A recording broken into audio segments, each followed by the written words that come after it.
Bacaan liturgi Rabu 23 Juli 2025, Hari Biasa Pekan Biasa ke-16, Perayaan Fakultatif Santa Birgitta Biarawati.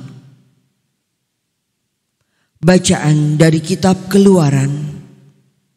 Segenap jemaah Israel berangkat dari Elim lalu tiba di padang gurun Sin yang terletak di antara Elim dan Gunung Sinai. Mereka tiba di sana pada hari yang ke-15 bulan yang kedua sejak mereka keluar dari tanah Mesir. Di padang gurun itu bersungut-sungutlah segenap jemaah Israel terhadap Musa dan Harun. Mereka berkata, andai kata tadinya kami mati di tanah Mesir oleh tangan Tuhan, tatkala kami duduk menghadap kuali penuh daging dan memakan roti sepuas hati. Sebab kalian membawa kami keluar ke padang gurun ini untuk membunuh seluruh jemaah ini dengan kelaparan. Lalu bersabdalah Tuhan kepada Musa, sesungguhnya Aku akan menurunkan hujan roti dari langit bagimu, maka bangsa ini akan keluar dan memungut tiap-tiap hari sebanyak yang perlu untuk sehari. Dengan cara itu, aku hendak menguji apakah mereka hidup menurut hukumku atau tidak. Dan pada hari yang ke-6, apabila mereka memasak yang mereka bawa pulang, maka yang dibawa itu akan menjadi 2 kali lipat banyaknya daripada yang mereka pungut setiap hari. Lalu Musa berkata kepada Harun, katakanlah kepada seluruh jemaah Israel, marilah dekat ke hadapan Tuhan, sebab Ia telah mendengar sungut-sungutmu. Dan ketika Harun sedang berbicara kepada seluruh jemaat Israel, mereka mengarahkan pandangan ke arah padang gurun, maka tampaklah kemuliaan Tuhan dalam awan. Maka bersabdalah Tuhan kepada Musa, Aku telah mendengar orang Israel bersungut-sungut.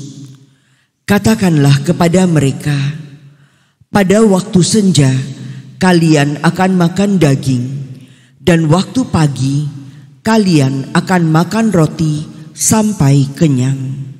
Maka kalian akan tahu bahwa Akulah Tuhan Allahmu.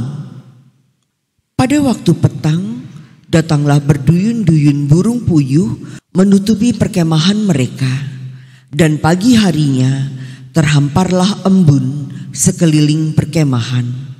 Setelah embun menguap, tampaklah pada permukaan gurun sesuatu yang halus mirip sisik, halus seperti embun yang membeku di atas tanah.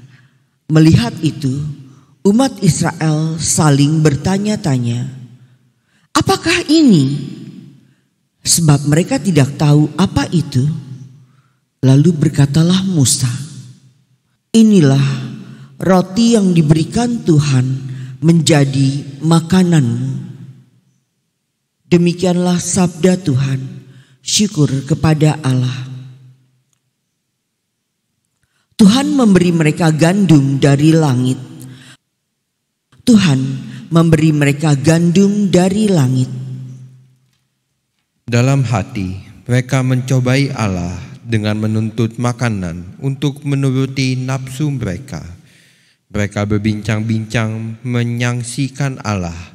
Sanggupkah Allah menyajikan hidangan di padang gurun? Tuhan memberi mereka gandum dari langit. Maka Ia memberi perintah kepada awan-awan di atas dan membuka pintu-pintu langit. Ia menghujankan mana untuk dimakan dan memberikan mereka gandum dari langit. Tuhan memberi mereka gandum dari langit. Roti para malaikat menjadi santapan insan, bekal berlimpah disediakan oleh Allah. Ia menghembuskan angin timur dari langit dan menggiring angin selatan dengan kekuatannya. Tuhan memberi mereka gandum dari langit.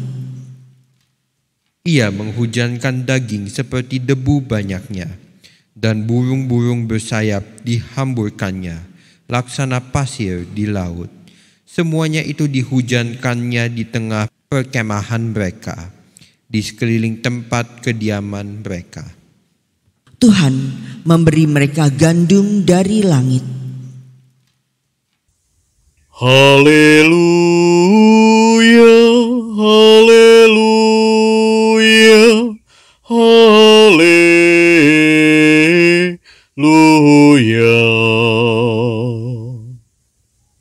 Benih itu melambangkan sabda Allah. Penaburnya ialah Kristus. Semua orang yang menemukan Kristus akan hidup selama-lamanya. Haleluya, haleluya, haleluya.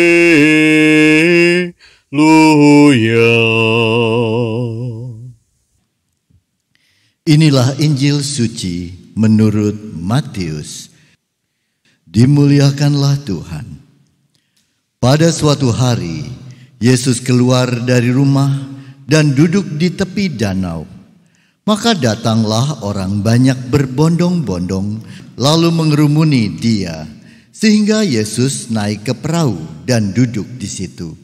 Sedangkan orang banyak semuanya berdiri di pantai. Yesus mengajarkan banyak hal kepada mereka dengan memakai perumpamaan-perumpamaan. Ia berkata, ada seorang penabur keluar menaburkan benih. Pada waktu ia menabur, sebagian benih itu jatuh di pinggir jalan. Lalu burung-burung datang memakannya. Sebagian jatuh di tanah yang berbatu-batu, yang tidak banyak tanahnya.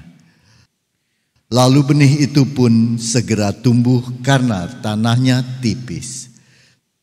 Tetapi sesudah matahari terbit, layulah tumbuhan itu dan menjadi kering karena tidak berakar. Sebagian lagi jatuh di semak duri. Lalu makin besarlah semak itu dan menghimpitnya sampai mati. Dan sebagian jatuh di tanah yang baik, lalu berbuah. Ada yang 100 ganda, ada yang 60 ganda, ada yang 30 ganda. Barang siapa bertelinga untuk mendengar, hendaklah ia mendengarkan. Demikianlah sabda Tuhan.